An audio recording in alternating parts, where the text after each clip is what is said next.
you want to connect with people that want to connect with you. And so that's key. So if you market to the right people will come in your door, and you will push away the ones that you probably don't want to have anyway.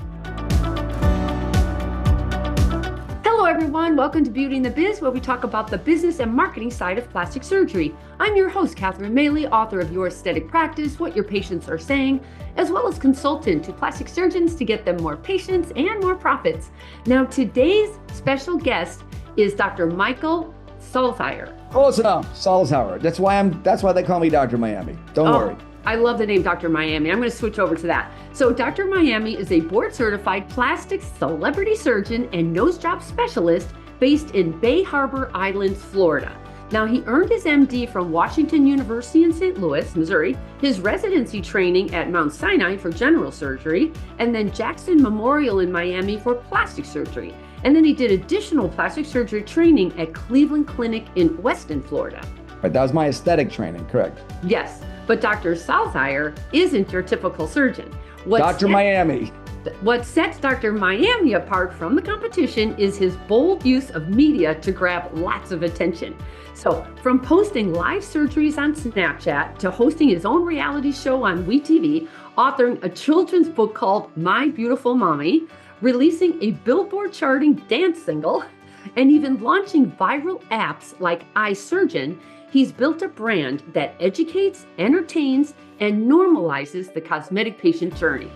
Now, with millions of fans across social platforms, a state-of-the-art surgical center, a passion for delivering top-tier patient care, Dr. Miami combines artistry, innovation, and authenticity.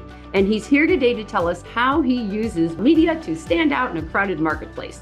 So, Dr. Miami, thanks so much for joining me. Let's jump right in. How did you get from, fellowship? If you did a fellowship, how'd you get into private practice after that? I just jumped right in. So thank you for that great introduction. Most of it's true. I went straight from my aesthetic fellowship directly into private practice on the advice of one of my mentors, Brian Boyd, who was one of my senior surgeons who trained me in the aesthetic fellowship. He said, just find the most expensive area that you can afford and hang a shingle. Now, it's not like, in 2002, whatever year it was, Miami needed another plastic surgeon. But I figured, why not? Let me go for it. And, I planned it out as, it's easier to shoot the arrow and then draw the target around it. So the arrow for me was my family and where I lived, the neighborhood I wanted to live in. And then I drew my practice around that. In other words, my building is on King Concourse in Bay Harbor Islands. My house is on King Concourse in Bay Harbor Islands. My hotel where my patients stay is on King Concourse in Bay Harbor Islands. So everything is walking distance. So I tried to arrange my life in that way, and I knew it was not going to be easy. But I figured if I could struggle and tough it out, it would make my life more enjoyable in the long run. Not having a commute and not having a boss. My father, who was not a doctor, he told me one thing. He said, never have a boss. No matter what they pay you, it's not worth it. So with that in mind, I took $30,000 in cash in a brown paper bag that I had received through savings and a gift from my mother, which I had gone through a small inheritance from my dad, who passed away when I was in my 20s. And I took that bag of cash and I just went around looking for a room to rent. I hired one staff member. We had a phone. This was when the internet and Google was just not super great yet. So I took an ad out in the yellow pages. And we sat in a room and waited for the phone to ring. And not unsurprisingly, it didn't ring. So it was just me and one staff member renting a room from another surgeon who had a successful practice, waiting for the phone to ring. And for the first 9 months in private practice, I did not make any money. We took home $0.00. I had three kids at the time. Now I have 5 and 3.5 grandkids. It was a tough time, but. And you didn't do recon while you were waiting for the cosmetic? No, didn't do any recon. No, I said to myself, I'm going to, burn the bridges. you know. And sometimes when you burn the bridges, you where there's a why, there, you'll figure out the how, you know. So I knew kind of what I wanted, and then just leaned into it.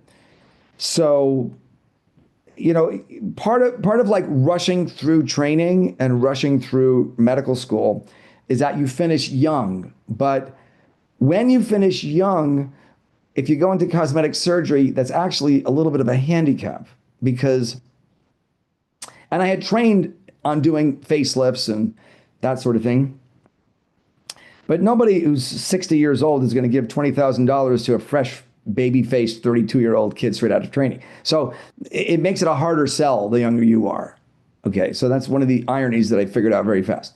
I almost got to the point where I wanted to gray my beard a little bit, you know, just this is all natural gray now, but I'm just saying Nice. that would have been a good tip back then. Um, so what I ended up doing to just do something to keep myself busy is I leased a laser, an IPL machine or something. Some giant ex-football player laser rep with a giant hand, you know, it's like twice the size of mine, you know, said something, and I was like, "Yeah, that makes sense. Let me sign on the dotted line for $150,000 laser." I have no patience and nothing to do with it, but whatever, it made sense at the time because I figured people might buy laser services from a baby, and they did. You know, what I ended up doing is my one employee, me and Kim, she was my first office manager. She had a friend who owned a hair salon up in Boca, and she would carry this IPL machine. She had been a former like a firefighter. She kind of so she could carry this. Look at me, no more.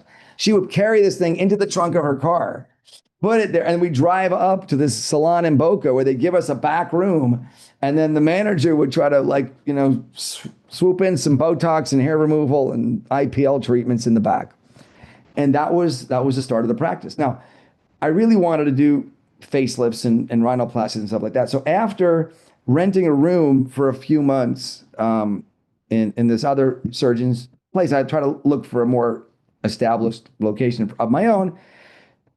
I went into a condominium building with mostly retirees, wealthy retirees, and they had a game room. And I convinced the president of the condo board to let me rent the game room and turn that into an office. So they took out the old pinball machine and the old Space Invaders. It was like a really old room. We put some marble down and some wood, and I started to do facelifts on the condo. No kidding. I figured I had a built-in, the the Balmoral building on Collins Avenue, right around the corner from my current office, and so I started doing that, and slowly but surely, I started to make a small living between schlepping the laser up to the hair salon in Boca and a facelift or two from the people in the building. And then at one, so that was the very beginning. And then I started to market. I tried to market. And the first thing I did was, I'm right on the beach here. I hired a plane. My office manager knew Banner Bob, who has this like plane banner service. I want to do rhinoplasties. Nose job. By the way, I named my practice Bal Harbour Plastic Surgery Associates, assuming one day there would be associates, but there was no associates but me. It was just one associate. But Bal Harbour is like the Beverly Hills of Miami. It's a very fancy upscale place. It's gorgeous. And at the advice of my mentor, who said, find the most expensive address you can. And, so I named so I put the Bal Harbour Plastic Surgery Associates, nose jobs, blam, and it would fly over. And then about 2 weeks later, I got a phone call from Ari Crow, who's in Bay Harbor over here. He's great friend of mine, right across the street from me. He does fantastic breast lifts, by the way, and implants. He said, I want to thank you for your plane. I got 4 rhinoplasties in a week from your plane. I'm like, why did you get the rhinoplasties? So come to find out with a little bit of research, I had listed my phone number under Michael Salzhauer, MD, not under Bal Harbour Plastic Oh, Surgery. no.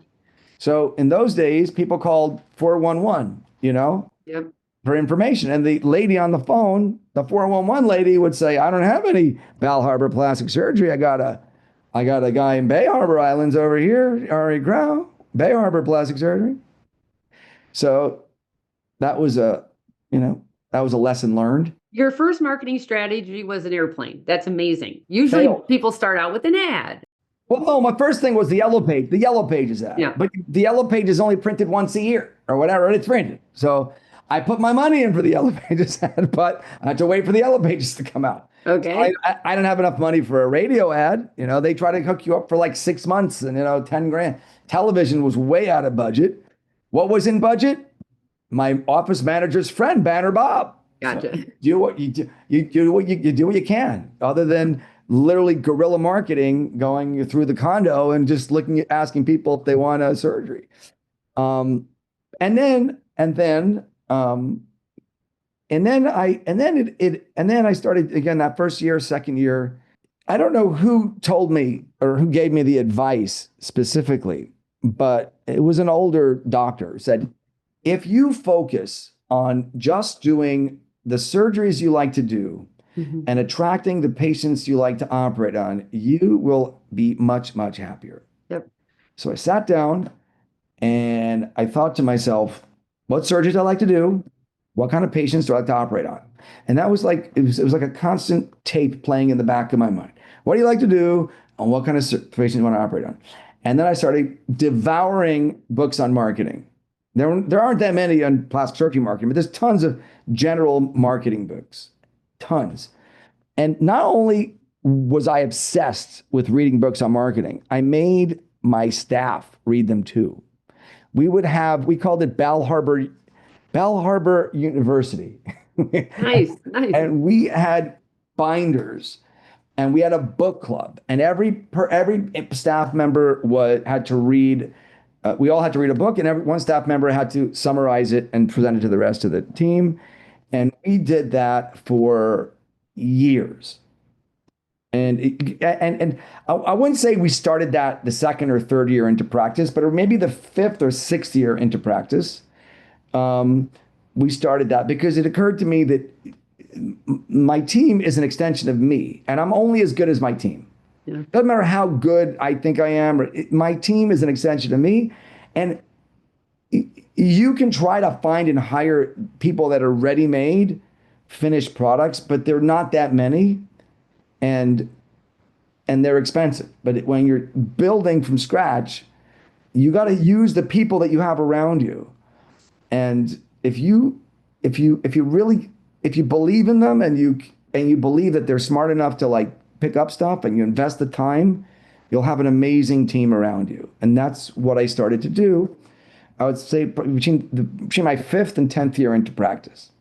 Okay. And also in my 5th or 6th year, I moved out of the condo over there. I think I had a 5-year lease. And by the 3rd or 4th year, they had leased me another room in the condo where I turned into an OR.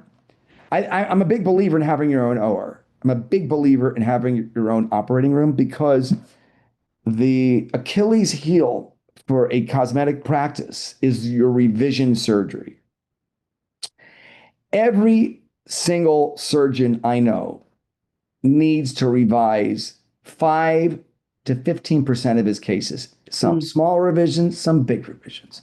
Anybody who tells you other numbers is either lying or they pissed off their patients so much that they went someplace else for revisions. And that's a strategy. People do want to, some patients don't want to, they piss them off so they go someplace else, but it will eventually come back to bite you in the ass. Now, if you don't have your own operating room, it is much more difficult for you to revise cases that you want to revise, because it means either the patient or you are coming out of pocket to do those revision cases. And it makes you less likely to offer it if one of you is going to have to pay for it. But if you already have the operating room and the staff members and it's just pennies, it's an extra case at the end of the day, and it makes such a difference in your final results and in patient satisfaction. So for that reason, and I knew that almost immediately, I recognized the value of having your own operating room. So we turned this other small room that was in that condo office into an operating room, and we did surgery there. Now,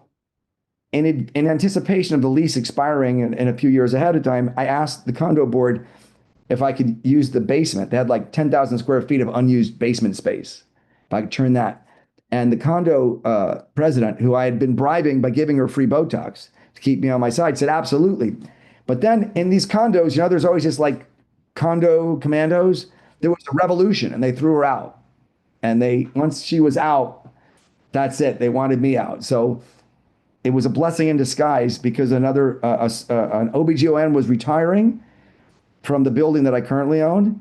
And I had met him when I first went into practice, had coffee with him, and I said, well, you have a great office. When you ever retire, if you want to unload your offices, just call me. And he did. And I bought them from him. How And many square feet is that? so it's now, originally I only bought 2 floors, 1,800 square feet each. And then there's 2 more floors that I ended up buying over the years, over the last, since then, since 2007 or whatever it was. So it's just 4 floors, about 1,800 square feet each. The first floor is kind of it's a 5 floor building basically, Whoa. where the first floor is just like a lobby. It's got its own parking, and it's down the block from my house. It's just a few blocks away from my original office was on Collins Avenue. So it was really great, and so built out the ORs here.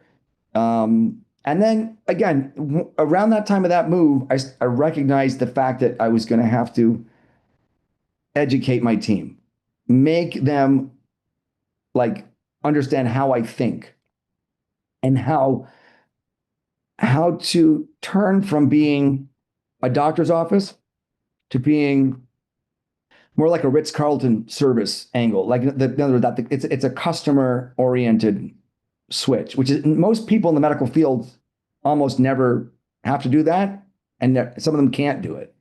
It's hard to find nurses. I mean, now as cosmetic surgeries become more popular, there are nurses they understand it. But in those days, it was hard to find good staff that also understood that this is a cash paying, the customer's always right, customer facing business, and not, you'll wait another hour for your shot when I'm good and ready, when I'm done with my break, and I got 1,000 other screaming patients. It's not like that. So, I started to hire staff when I looked at the resumes, especially for the nurses, and anyone that was in patient contact. 2 things. One, that they had previous retail experience, okay, where they understand sales and or hospitality experience. And then nurses that had worked with children, especially post-surgery, pediatric surgical nurses, they understand that when a person comes out of surgery, adult or not, they regress to a childlike state. And so you have to treat them as if they're children. And some nurses, they're great medically, but they can't interact with the patient in a way that doesn't seem harsh to the patient. Even though objectively, they're not being harsh, they're being medical the way they should. But that's not how patients actually are in reality. They regress in the recovery room and initially. So you need people that know how to work with adults as if they're children. So those are things that I kind of picked up along the way. Now, as far as the marketing goes, I tried everything. When I could afford it, I tried cable TV ads.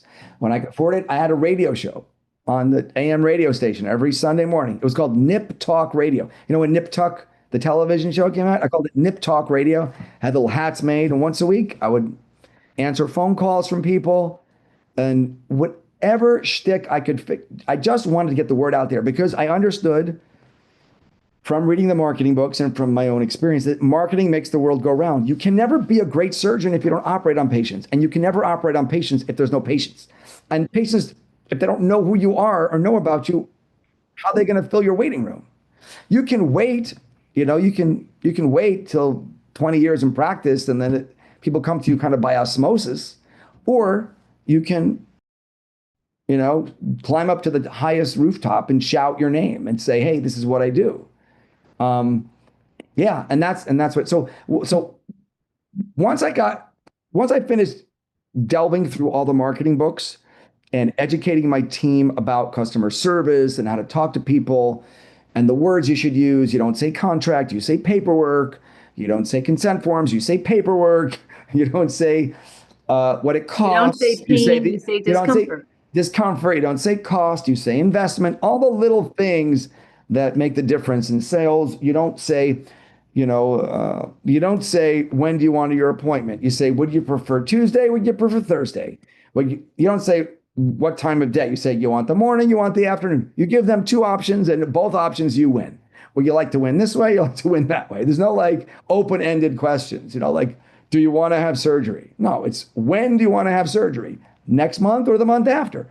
Very simple, basic things. But if you don't teach your staff that, they don't know it. So now, one of the things that came to me, when I was looking at my own ads that I was putting together for print magazines or newspaper. At the end, I did every possible thing, and I was looking at my competition, and then I was on a plane.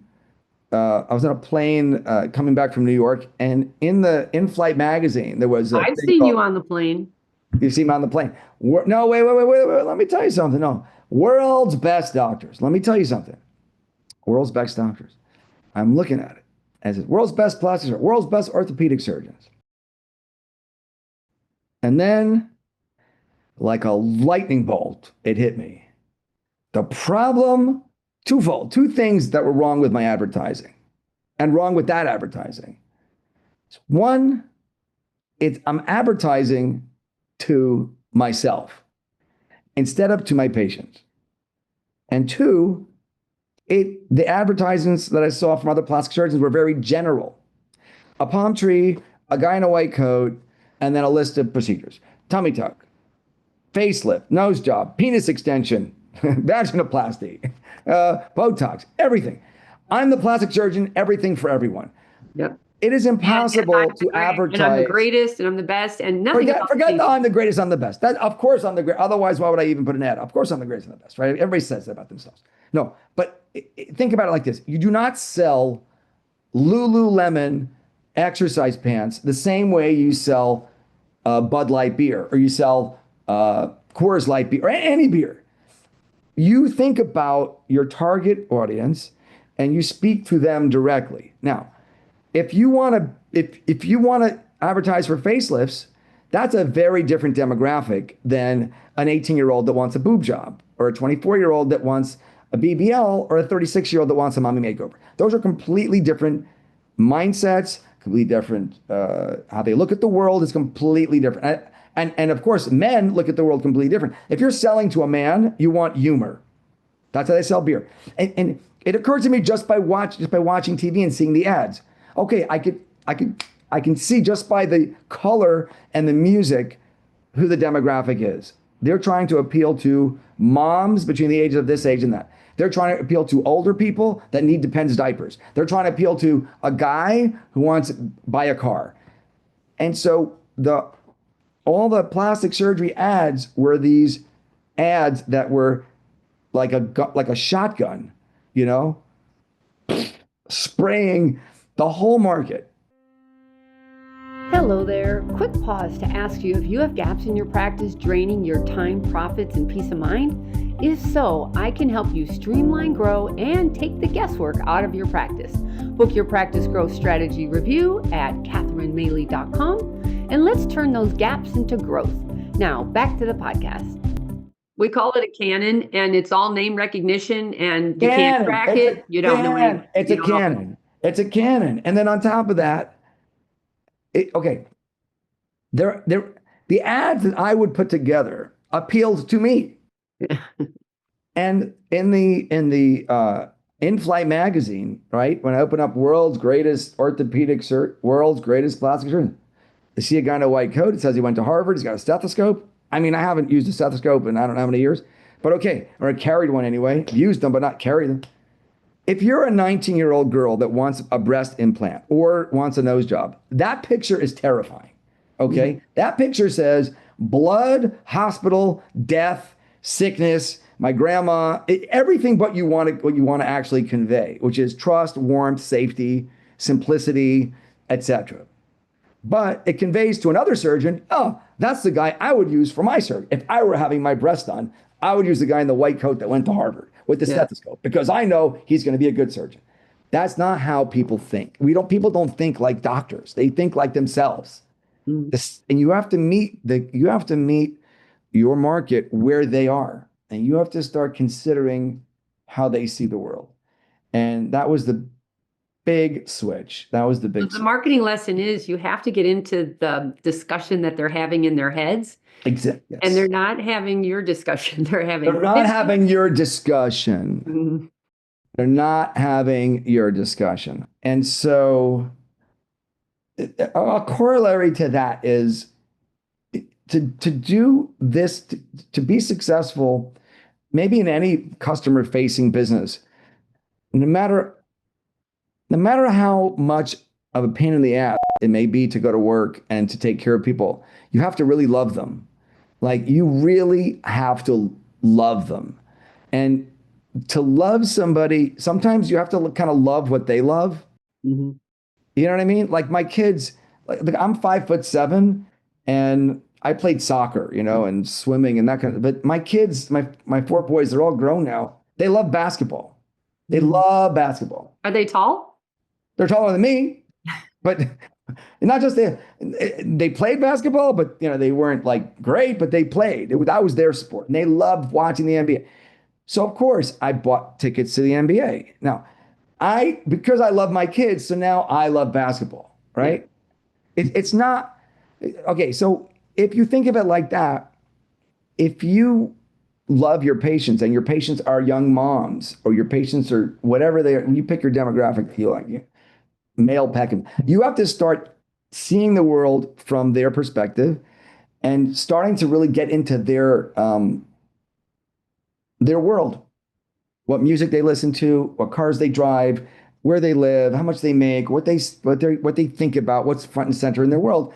And you can't really do it well unless you throw your whole heart into it. So if they love rap music, you have to love rap music. If they love jazz, you love jazz. You have to get into that perspective if you really want to understand and know how to talk to them, right? And to get their understanding. And as an old man, it can look and sound awkward, which is somewhat entertaining to them, you know?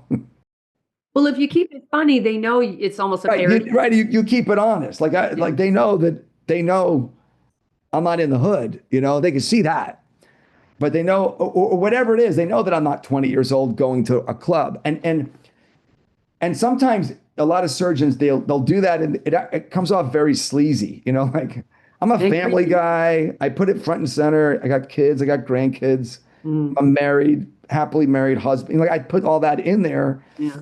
And sometimes also the clash also becomes interesting. It's like watching it's like you have a bear that also can ride a tricycle, but he's also wearing a tutu. You put all these things together, it becomes super entertaining. Yeah. Just a bear, not so interesting. Just a tutu, just a bicycle, all together. Now he's chasing a monkey on another bicycle. It's like, wow, it's like a circus. So But you're being very clear with your marketing, who you're trying to attract with the procedures you want to do. yes, So it's exactly. very clear that you're not going after facelifts. You're No, I'm not. not going. No, and I'm No. also not going after the patients that would find my type of marketing offensive Right. or wouldn't trust me because it's a concept that I call letting the garden weed itself.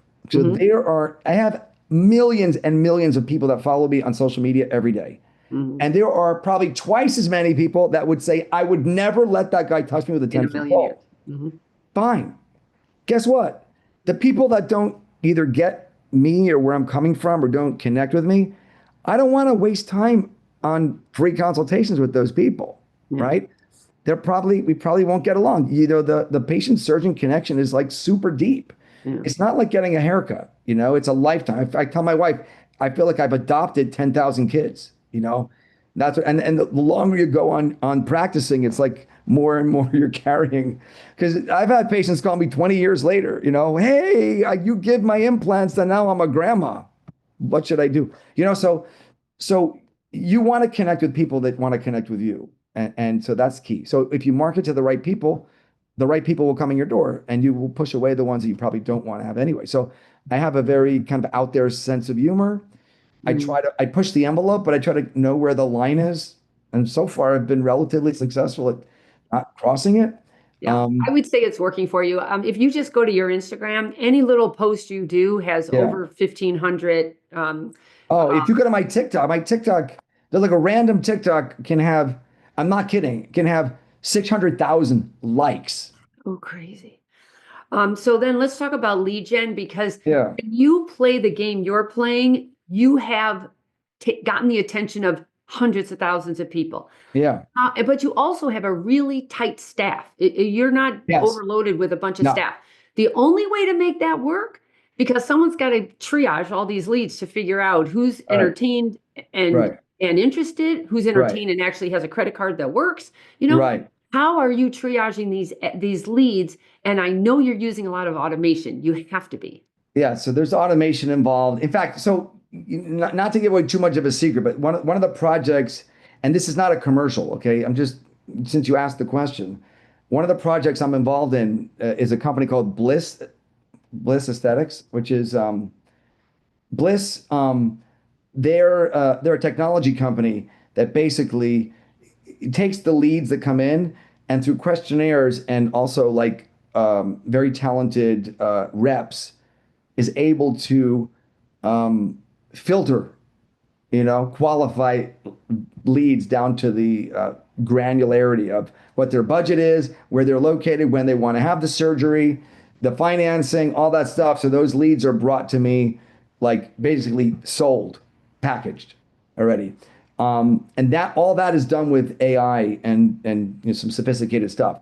In my own practice, I use a bunch of different tools, Monday.com. I have an AI um, answering service, which sounds just like me with a little bit of sense of humor. So if you call my office right now, you'll get a virtual Dr. Miami who can answer questions. Even if you ask them the difference, you ask my virtual AI that sounds just like me and my voice, what's the difference between a tummy tuck and liposuction? It will give you a chat GPT perfect answer in my voice. And other things. It makes appointments automatically. All those things help to streamline things. Um, but yeah, and I use chatbots that, very clearly ask the questions that I need to know, medical history, BMI, previous surgeries, and then it filters them so that only the ones that are like golden leads get through and are dealt with by, real humans. The rest get put into a kind of a recycle nurturing funnel until they qualify, until their BMI is down, until they're, have the money or et cetera. And then we nurture those leads. And for years, I helped other surgeons learn how to market Mhm. or even, extra, overflow leads. I had a partnership with another practice and would, that was more affordable and would send them that way. So there's always a way to, to make things more streamlined and more automated. But I do have a great staff. I mean, and a great staff doesn't happen on its own. I had to put a lot of time and a lot of effort into training, educating, and I have very little turnover. Oh, good I for have you. staff members that have been with me since almost the beginning. Where are you finding them and how do you know they're going to be good? So it's a lot easier now that I'm Dr. Miami because I think one of the most, obviously, you have to know what you want. That's the first thing. You're hiring somebody, you have to have a clear picture in your mind of what the role requires and what kind of personality would fit in and what the experience that you think would make sense. And then when they come in the door, the most important question I ask them is what they know about me. Mm, Okay? Because you don't want somebody who's just applying for a job. You want somebody who's applying for your job. right. And that goes whether you work for Apple or Windows, Microsoft or whatever. The employee that comes in and says, I've always wanted to work for Google in their AI department. Okay. And I know everything about Google AI and I just want to be a part of your team. That even if their skill set is not as high as another candidate who's just like, I want to work in AI and you seem to be a company working in that field.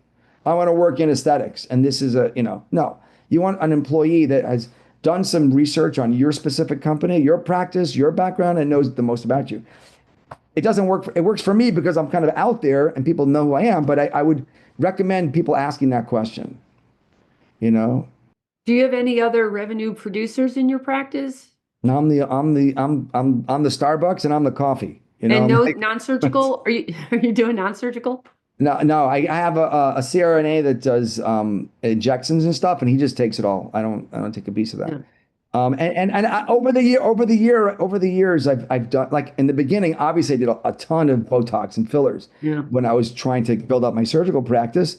And during Corona, I did drive-through Botox when everybody was closed. I put on, I don't know if you saw that. If you look me up, you Google drive-through Botox, you'll see I put on the whole getup like they were doing the COVID tests. And I had a line out the parking lot around the corner for patients that hadn't had Botox since Corona hit, and they were just, it was all done no contact. Well, except for the needle. It was Right. all done online. They would pay online. They'd do the consent online. They'd roll up. We'd take a picture through the window, like with the window down, and I would just, in my giant Corona outfit, just stab in there, You Where do know. you get all these creative ideas? Were you always like this? I think so. I think it's just. I mean, were you in the class plays or the funny guy in I didn't school? make. I applied. I tried out for the class play, but they didn't let me in. But once I got to medical school, there weren't that many other people that wanted to be in the class. So I was in the class shows for medical school and stuff like that. So Yeah. um, Give me your biggest challenge because you're running a very right, busy, biggest challenge. intense practice there. What's your biggest challenge?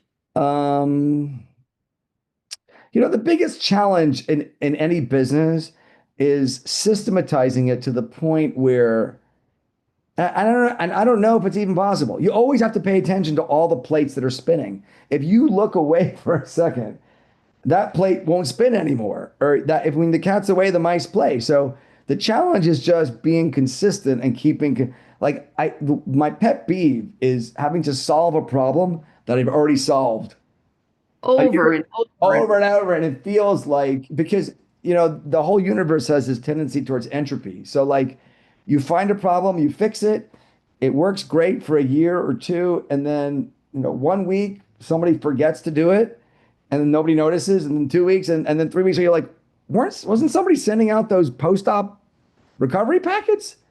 Yeah, the email stopped working, and I sent it to try to. No, and now you got to go back and like start and do it again. That's my biggest challenge, is keeping all the things consistent and moving forward. Mhm. Obviously, dealing with staff and dealing with patients, and there's you're going to get 80% of your problems from 20% of your patients, and trying to figure out prospectively which of those 20% are going to be the bad ones is always a challenge. For years we had a psychological profile that we give all our patients. We kind of put it out there as like a fun thing. What kind of beauty warrior are you? Fill out this questionnaire, and then we know, oh, these ones are neurotic. It was a neuroticism versus agreeableness questionnaire. And lo and behold, the agreeable patients are the happy patients, and the neurotic patients are not happy. Yeah. And why don't you do that any longer? Because when you're doing social media, you're talking to anybody and everybody. Yes, but yes and no. Because when you think of it like this, okay? If you go on social media and you present yourself as the expert, you're like an engineer. You talk technical details. Mhm. You talk about millimeters and inches and details. What kind of people do you think are interested in watching that content? The engineers. People that are interested in details and is the left breast exactly the same as the right breast? And so think about it like that. You are now attracting that the OCD nitpickers. Mm. You think no, you think you're educating people, and you are, but you're not. You just after 2 seconds they've okay, you're an expert, great, normal people. But the OCD engineer types, they lock in, and they're and now suddenly you have a line of impossible to please patients coming out coming after you. That's a good point, actually. Yeah, so you have to it's a fine line. So when you say I'm on social media and I'm attracting everybody, but the I'm trying to do it in a not scary, fun, friendly way so that I will attract not scary, fun, friendly patients. But you go so far as to wear a crown and a cape, and you have Not lately. Not and lately. I've seen some of the. I change my shtick. The shtick has to evolve. Okay, what is it now? What worked in 2015 and worked in 2017 and 18 is different. Everything you have to change. I still have my throne room. I still have my cape, and the OG fans will come in and will take pictures there, and it's like going to Disney World and having taken a picture with Mickey Mouse. Great, but even Mickey Mouse evolves. You know, even the Looney Tunes, Bugs Bunny, new generation evolves. You have to evolve your thing. The other thing is, once you have people's attention, it's very hard to keep it. So you have to continue. You have to continue to stay. You can't just be the guy with the one viral video from 2020. You know, you have to continuously keep up, and it's work. What have you evolved into now? Well, I mean, I'm just saying that like you won't see the crown. You'll see some other shtick, whatever the kids are into. You know, you got to remember that the culture is driven by this like triangle, this like bleeding edge of young people between the ages of like 15 and 21. And the rest of the culture follows that lead. Even the words that we use, the phrases that we have. So if you are in that leading edge and you come off as authentic as part of it, you can help, first of all, you can benefit from it, but you also help shape the culture a little bit, which is kind of fun. And remember, when surgeons that would come to me, I remember in 2015 and 16, 17, when I was on Snapchat, like heavily on Snapchat with like 1 million, 2 million viewers a day, they would say, "You're just marketing to kids." And I said, "No. First of all, every kid came out of a mother." So all those people that are watching, and I have a lot of mothers that came in for surgery because their daughters showed them the Snapchat, showed them the surgery, showed them what I do. Um, and it was like a bonding experience for the 17-year-old daughter to talk to her 40-year-old mom about a tummy tuck or whatever. And they would watch the video, and that was great for business. So just remember, you may think that you're wasting energy by attracting a young audience, but the young audience, first of all, eventually 5, 10 years from now grows up. And secondly, they have parents. And, before they have surgery, they're going to they're going to tell their kids, and their kids are going to say, "You should go to Dr. Miami. I mean, haven't you seen his work?" No, here it is on my phone. Have you noticed the patient trends of procedures they want and the age? Are they getting younger as you go? Lately about the same. It was a big difference from 2008 to 2015. It got much younger, like within 10 years or 2018, it got much younger very fast. Now it's kind of plateaued. The trends are just the butts. These people still want BBLs. They just want them as big. Yeah. That's a trend. I like the new rib procedure that everybody's doing, the rib-X. I've been doing a bunch of those this year. And I've even been making butts that were too big, smaller. They don't want them gone, but they want them smaller. Those are some of the trends. Some of the technical trends, preservation rhinoplasty is something I've gotten into the last couple of years. I think that's kind of a cool advance. I like when there's like little technical changes that make this procedure more successful and more predictable. But yeah, I mean, I don't think that people have gotten younger in the last 5 years. It's kind of plateaued. Okay. Regarding social media, though, how much time are you spending on this? Not much. How many Not hours a much. week? Not much. Do you have a marketing team that's I have one. At one point, I had 2 social media people full time, but now I only have one, and it's worked fine the last 4 or 5 years. Just one who's person. doing the video editing? We just shoot it. We just shoot it and go. There's not a lot of editing, but she does it when she needs to. I'd say 80% are just shot, and then they just go, and the other 20% she edits during the day. And I have other tasks for her besides social media. Like she'll work on patient follow-up, making sure we have post-op pictures and tagging pictures and all that kind of stuff. All that busy work that falls, I think, under the rubric of social media because you need pictures of before and after. It's a show, and so she helps with that and lining them up and everything. So how many hours a week do you think you're dealing I with? mean, because Tuesday, Wednesday, Thursday, I operate my little fingers off, from like 7:30 till 10 o'clock at night. And those days, not more than 10 minutes. On Mhm. Monday and Friday, I probably spend about 45 minutes each day, each Monday and Friday. So Really? no more than 2 hours a week at the most. And then who's interacting with your followers?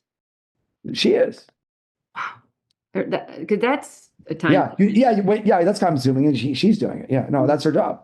So yeah, I mean, in the beginning, I did until it became like in 2015 when I first started, or 2014. Uh, I would doing it all myself. I was obsessed. Mm. It's helpful to have like an obsessive personality when you want to master something. It looks crazy to everybody else. I mean, I looked like a psycho in 2014, 2015 to all the adults, all my neighbors, all my colleagues. I looked like a psycho because I was obsessed with this Instagram, Snapchat. Like, what Had is to this? have gotten flack from the aside from the So they're like, what are you doing? I remember in 2015, I got a letter of like warning yeah. about, what are you doing on social media? Yep. 2015. By 2017, maybe a year and a half later, there was a social media and plastic surgery section in the weekly ASPS. I mean, the ASPS weekly, newsletter. Yeah. So that's how fast things change. Mhm. But I knew I wasn't wrong, and I knew I wasn't going to stop because I knew that was putting my patients first. In other words, I knew that this was good for patients, educating them, seeing behind the scenes, knowing how plastic surgery works. It's not this black box where you just go in and mysterious things happen in the OR. I wanted patients to see how we cut, how we sew, how things, what's the difference, this implant, that implant, this technique, that technique. So, and I never, I try to see myself from the patient's perspective. What would I want to know? What do I think is cool about my job? And I just showed it. And For so, sure. and yeah, so I didn't give a hoot what the society was going to say. Because I knew that it was the right thing to do, even though it was new. And that's how all new things happen. First, they laugh at you, Yeah. then they try to stop you, then they are, huh? And then they're copying you. And then they admire you too, Yeah, and then if they're smart and the young people especially because they saw they grew up with it so then now it's just if you don't have a presence on social media it's like what are you doing, right? By the way, you were also in the forefront of the influencer, where there are a lot of people online because when you're big on social media, did you get a bunch of people trying to work with you on that? And so how have the influencers helped you or hurt you? So I was lucky because I got into social media when social media was first getting really big. And even I consider myself a latecomer. Like Instagram was like 2012, maybe when it really started getting big. I didn't get on until 2013, 2014. But, Oh, you were but, way ahead of the game. but there wasn't such a thing as an influencer, except for the Kardashians. Mhm. There really weren't many influencers at the time. So we kind of influenced each other. You know what I mean? Like, Mhm. and I'm here in Miami. So there's a lot of that South Beach Right. pretty girl influencer people that were just developing followings. And so it was natural for them to come over to my office and then we would just shoot content together. But we didn't really know what we were doing. We were just like living our life and kind of turning it into an Instagram post. There was no reels, there was no Snapchat even.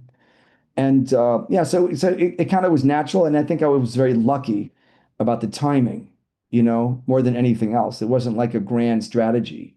The grand strategy was know your target audience and try to appeal to them. But the means to do it, the fact that social media came along when it did and Snapchat had that stories feature, that was all luck. Mhm. But now it's been monetized quite a bit. The Yeah. Now it's monetized and it's great. I mean, now I can make, I don't make a great living, but I can make a decent living just by the endorsements, just Yeah. by my fig sponsorship. So those are kind of side benefits of putting in the work. Um, Well, and another thing, if you're watching you, doctors say to me constantly, Catherine, my audience would never approve their photos to be shown online, and they would never do videos. And if you look at you, it looks like everyone wants to give because you photos. because I'm attracting those patients. Again, you're letting the garden weed itself. If you put out like it kind of goes back to what I said about if you put out very technical videos that are kind of appeal to engineer types, you're going to get engineer types. They don't want their pictures out there. You're right. You're right.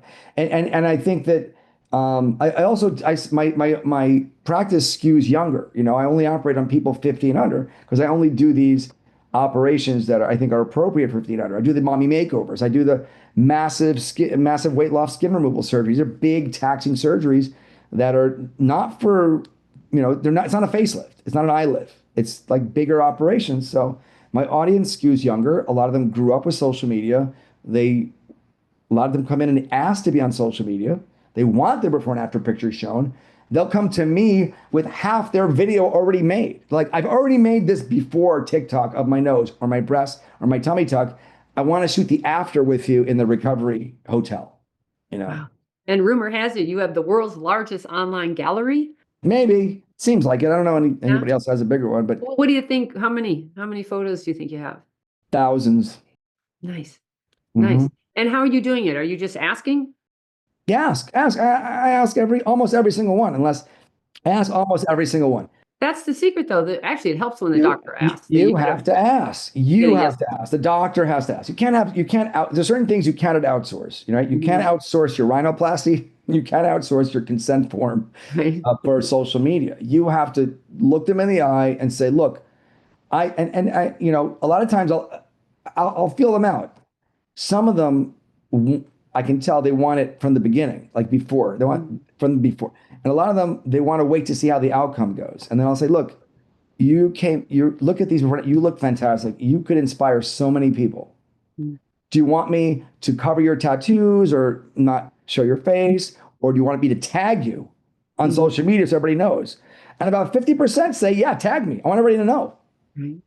And the other half say, no, I want my tattoos covered and I want to be anonymous. Nice. I call it crop until comfortable.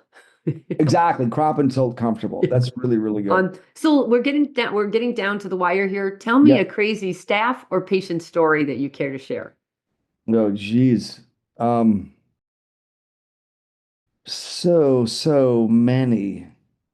Listen, uh, crazy is not the right word. We're Okay. all a little crazy. Yeah. You know what I mean? We're all a little crazy. There's no, normal is hard to find these days. But one time, it happened one time in 25 years of practice, where a woman was on the table with the IV in her arm, and she was so anxious, she grabbed the IV bag off the pole, jumped up off the table, ran out butt naked into the parking lot. I can't do this. She just was so anxious about having surgery. It was a simple operation. It wasn't even a big deal. Anyway, she called the next day. She apologized, and we did the surgery 2 days later. But that's happened one time, you know, because there are some patients they build up the process so much in their mind. You know, they overthink it. She was, we call her the runner. We've had one runner, but I mean, it's just like All she's right. just, Last question. yeah. Tell us something interesting we don't know about you. I don't know who knows this or not, but I had a rhinoplasty and a chin implant done in my 30s. I think I was 30, 31, something like that. Yeah. So I'm not just the hair club president, I'm also a member.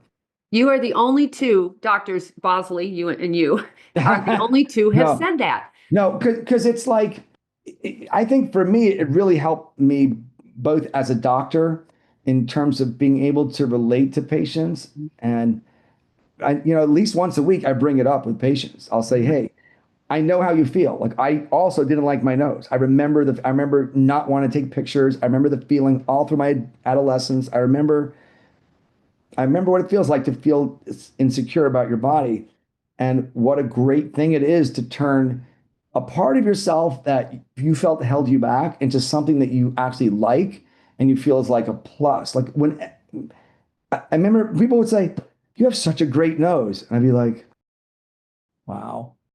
I paid for that. I paid for that.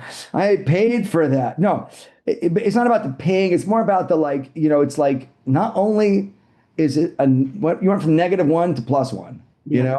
it's a big change.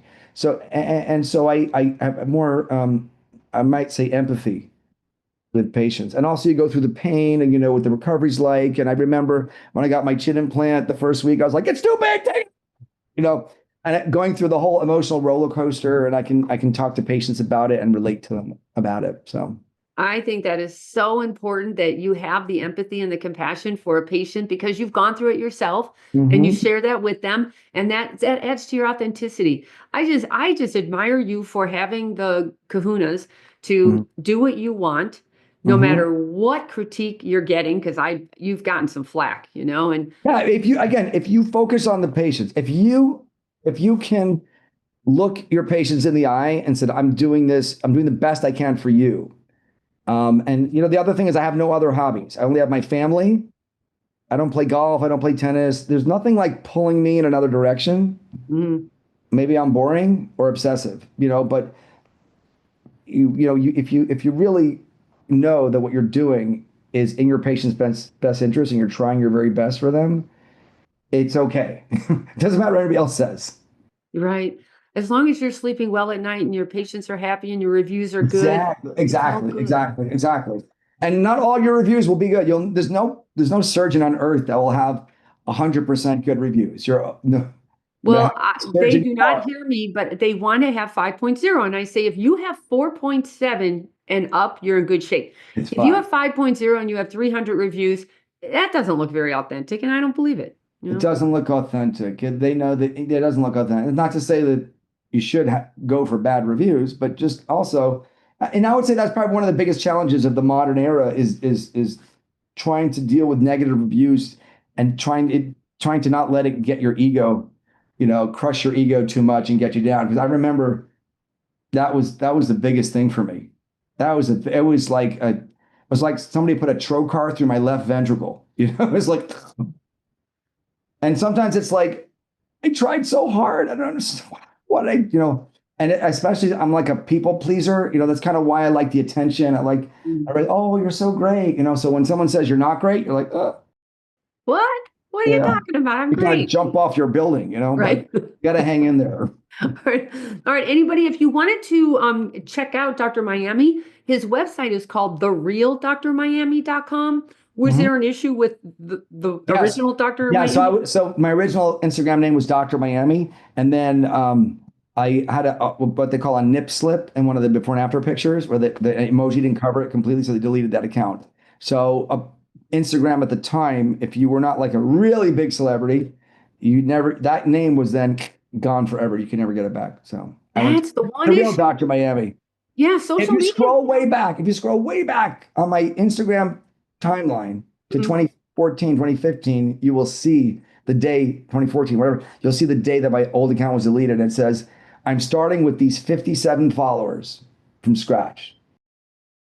And where are you at now? 1.4 Like a million, I think. 1.4, 1.5 million on Instagram. But it was just like, okay, start from scratch. What do you do? Like, so overall, how many years did it take you to get your bearings? To get my bearings? To really make So I this would say practice to hum, understand marketing took me at least 7 years from opening the practice to really understanding. Although I've told you the secret, so just listen to me and save yourself 10 years right? and seven Well, we years. used to say And 10 then years. Yeah, I because would it say took. I would say 7 years till I understood marketing. Mhm.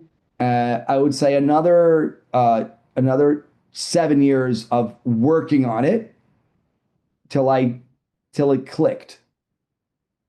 And then the last 10 years, whatever.